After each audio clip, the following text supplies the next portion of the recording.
We really felt that we were liberating these buildings from its dark past, and for that reason we thought Liberty was a good name for the project.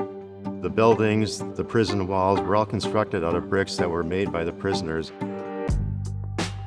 We had to work with the National Park Services to determine how much of the walls could be opened up. This was originally built as a ball field for the prisoners. It's a space that not only the people in the apartments can use, but is also created for the people in the greater community.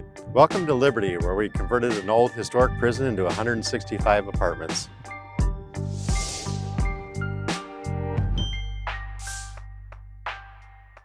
My name is David Voss. I am 62 years old, and I'm a development project manager with the Alexander Company. We spent $64 million converting an old prison in Lorton, Virginia into 165 apartments.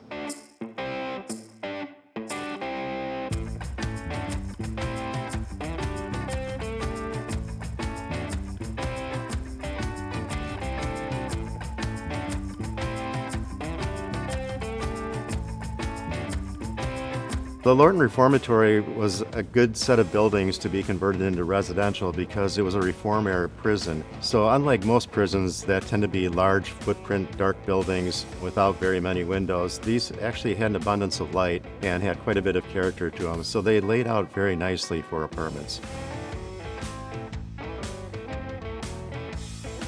The gross area of the buildings for those apartments is about 207,000 square feet. Currently there are 165 apartments in the reformatory, and 44 of those units are set aside for people earning 50% of the median income.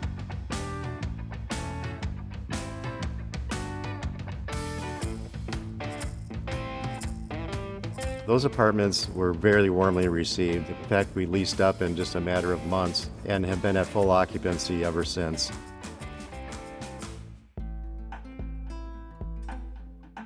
So the reaction from the community varied quite a bit. There were a number of people that were very supportive of seeing the project happen. A lot of people really felt it was important to preserve that history. There were people, however, that really focused on the later years of the prison when prisoners were mistreated. But from our standpoint, we really felt that it's important to preserve history so you can learn from the past so that you don't make those mistakes again in the future. As we completed our plan for the project, there was some concern about whether people would want to live in a prison. And we felt, because of the architectural character of the site and the campus and all the amenities that the county had provided in the area, that this would be a very desirable place to live.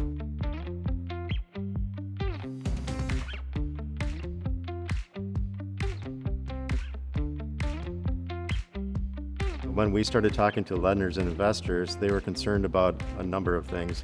One was that the project is not located in a metro area that has mass transit. There was a concern that we were doing mixed income housing and that we might not be able to get market rate rents for the market rate apartments. But eventually we were able to clear those hurdles after quite a bit of work. We were able to get the project financed and get an investor on board.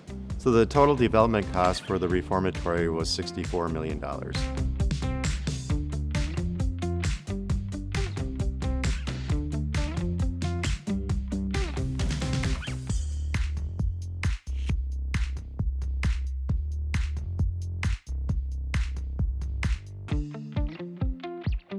If you drive by the buildings, you'll notice that they still have numbers on the buildings which refer to which cell block or which dormitory building they were. There's signage about how to behave when you're on the campus. So there's a number of reminders as you walk around the campus that remind you of the fact that this used to be a reformatory or prison.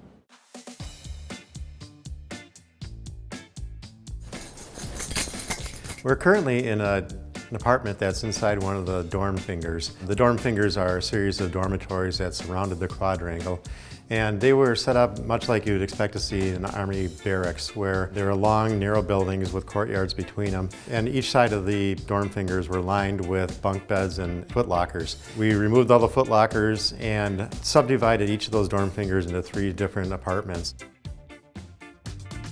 This was a progressive era prison, so it was designed for a lot of natural light and ventilation, and they didn't want the prisoners to feel that they were being incarcerated. So even the windows themselves don't have bars over the windows. The bars themselves are the windows. This is a 2-bedroom apartment. And each of the apartments have a full bath. The vanities have granite countertops on them. Each of the bedrooms have windows. And as you can see, being that this was in the dorm finger, the windows are going to be up a little bit higher. But we also put in each apartment a washer and dryer for the residents that live here can use in each unit. And then the master suite is back here. And the master suite, again, has its own windows and it has a bathroom with granite countertops as well. We're entering now what used to be the dining facility for the reformatory. We decided to convert this space into the community room. The ceilings had acoustical ceilings running throughout. So we wanted to soften up the space by creating this wainscoting that you see on the outside wall that we limited to about 9 feet above the floor. We also wanted to soften the finishes by using comfortable furniture, area rugs, and some amenities like the pool table and a shuffleboard table. We're entering the yoga room, and we supplied the yoga room with yoga mats, a rubberized floor for comfort. Okay, so this is the fitness room that we created for the community. It's a space that not only the people in the apartments can use, but is also created for the people in the greater community.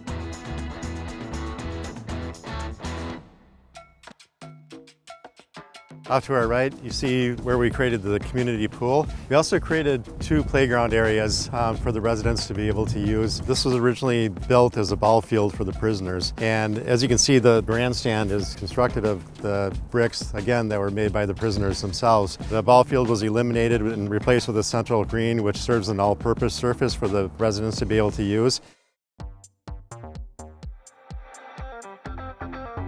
Construction, for the most part, has come to completion on the Liberty campus, with the exception of a few areas. There are a few penitentiary buildings that have yet to be converted into commercial spaces, so those will be ongoing as tenants are signed up. The power plant, we are converting into 10 apartments, and the only other conversion is the guards quarters. Our plan was to have apartments occupy those buildings for 5 years and then convert those into condominiums. So we'll be doing a condominium conversion on that building and selling those units at the end of this year. The community has very warmly embraced the Liberty project. Everyone's very proud of what we did here, and we were very pleased with the results.